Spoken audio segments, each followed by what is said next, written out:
দীনেন্দ্রনাথ ঠাকুর প্রখ্যাত সঙ্গীতজ্ঞ ও কবি। রবীন্দ্রসঙ্গীতের প্রধান স্বরলিপিকার এবং রবীন্দ্রনাথের গানের মূল ভাণ্ডারী। 1882 খ্রিস্টাব্দের 16 ডিসেম্বর কলকাতার জোড়াসাঁকোর ঠাকুর পরিবারে তাঁর জন্ম।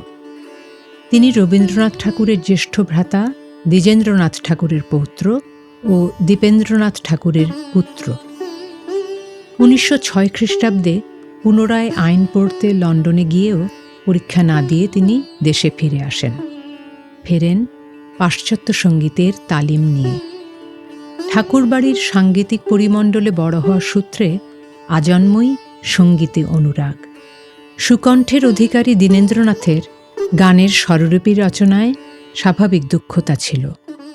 রবীন্দ্রনাথের বহু সঙ্গীতে সুর সংযোজন এবং সুর সংরক্ষণে গুরুত্বপূর্ণ ভূমিকা রেখেছেন। তিনি রবীন্দ্রনাথের গানকে রবীন্দ্রসঙ্গীত নামে পরিচিতি দেন। দীনেন্দ্রনাথ ঠাকুরের নিজের রচনায় সঙ্গীত, সাধনা ও অন্তর্জগতের অনুভবের সুর প্রতিফলিত হয়।